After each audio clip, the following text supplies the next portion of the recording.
Agora vamos falar sobre enum e sobre conversão de tipos. Bom, primeiro antes da gente entrar no que é um enum, né, entrar nos slides, é importante a gente tentar explicar aqui primeiro o que é um enum, o que é uma enumeração. Uma enumeração é algo que é usado muito no dia a dia, na prática, né, na programação comercial. Então, quando você vai para uma programação comercial dentro de uma empresa, é muito comum você ver enumerações. Então, o que é uma enumeração?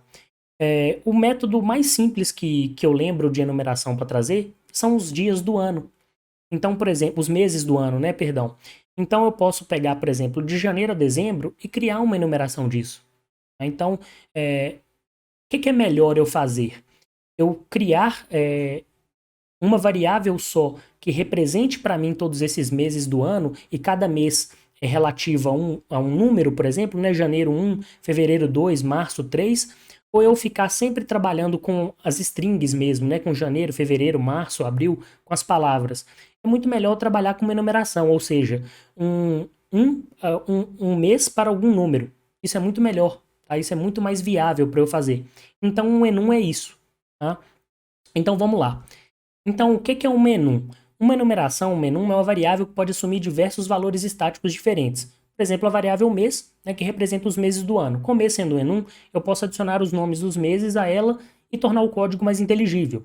Então, por exemplo, eu posso criar aqui um menu, tá? E aí a palavra-chave aqui a palavra-chave para eu criar um enum é enum, tá? E aí eu posso criar aqui, ó, um menu chamado meses, em que eu tenho aqui de janeiro até dezembro.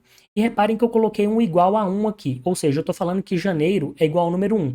Eu não preciso de colocar para todos, porque automaticamente, né, o C, de forma implícita, ele já vai associar fevereiro como mês 2, março como 3, até chegar em dezembro como mês 12. Tá? Ele já faz isso para mim. Da mesma forma, como eu não tenho boolean na linguagem C, eu posso criar um enum para boolean aqui. Tá? E como aqui eu criei esse enum para boolean e não coloquei aqui a especificação no no e no yes de um número, como eu fiz aqui em janeiro, como a linguagem C vai reconhecer? Ela já vai associar automaticamente que no é igual a zero e que sim é igual a 1.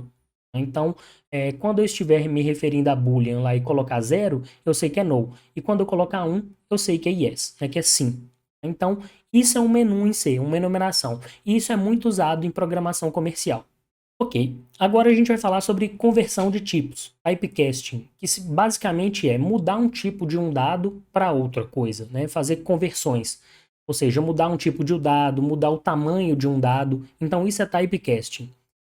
Aí, primeiramente, eu tenho uma conversão que ela se chama implícita. Tá? Então tá aqui, conversão implícita. O que essa conversão implícita ela me diz?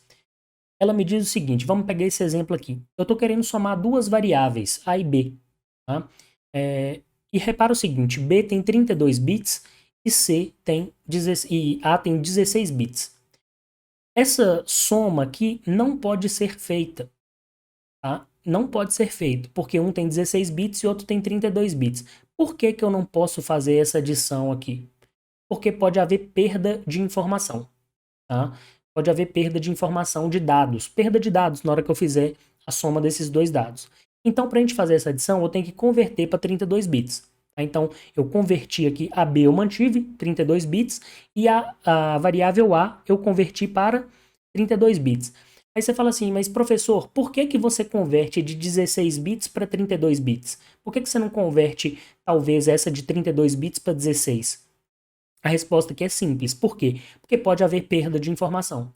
Porque olha só, o que é melhor? Eu deixar mais espaço reservado na memória ou menos espaço nesse caso? É melhor eu deixar mais, tá? Porque se eu chegar aqui, é bem nítido que, por mais, vamos supor que esse B seja um inteiro. Suponha que B aqui seja um int, né? Suponha que B seja um int. Eu vou precisar de 32 bits para ele? Não. Para representá-lo? Não vou. Mas repara no seguinte, aqui no caso, suponha que eu converta para 32 bits e aqui tenha muita informação e converto para 16 bits e aqui tem muita informação e eu perco informação. Então, no caso, a gente sempre converte para 32 bits para um número a mais, para números maiores, né? A conversão do compilador, ela implícita, ela é sempre feita para um número maior, para que não haja perda de dados, ou seja, para que haja espaço, para que se houver, né, um aumento no número dos dados depois de fazer alguma operação, eu tenho espaço para armazenar. Então, o typecast eu sempre vou fazer ele, né, aumentando o número de bits e nunca diminuindo. Por quê? Porque pode haver perda de informação. Então, o compilador sempre vai fazer isso na linguagem C. E eu também tenho a conversão explícita. A conversão explícita é a conversão que eu, desenvolvedor, faço. E ela também é muito utilizada comercialmente. Eu peguei essa variável aqui, double, x. Essa variável x que é 1.2. E aqui eu estou fazendo uma conversão para ela aqui, ó, int, né, para uma variável do tipo int. A variável chama sum, de soma, né? Coloquei em inglês aqui. E o que está acontecendo aqui, ó? O x, ele não é um double, e eu estou querendo somá-lo a um inteiro aqui. Só que aí eu estou querendo armazenar em um inteiro. Então, o que eu fiz aqui? Eu coloquei entre parênteses, antes da variável x, a palavra int. Isso aqui informa ao compilador que eu quero transformar essa variável x em um inteiro e somar a 1. Tá? Então, aqui eu estou fazendo uma conversão de tipo de double para int. Então, isso aqui é a conversão explícita. Eu estou explicitamente falando ao compilador que eu quero converter essa variável double para int. Tá? Então, esse tipo de conversão é o que a gente chama de typecasting, né? Popularmente é chamado de typecasting, que é definido pelo usuário e é muito comum, tá? Em programação comercial.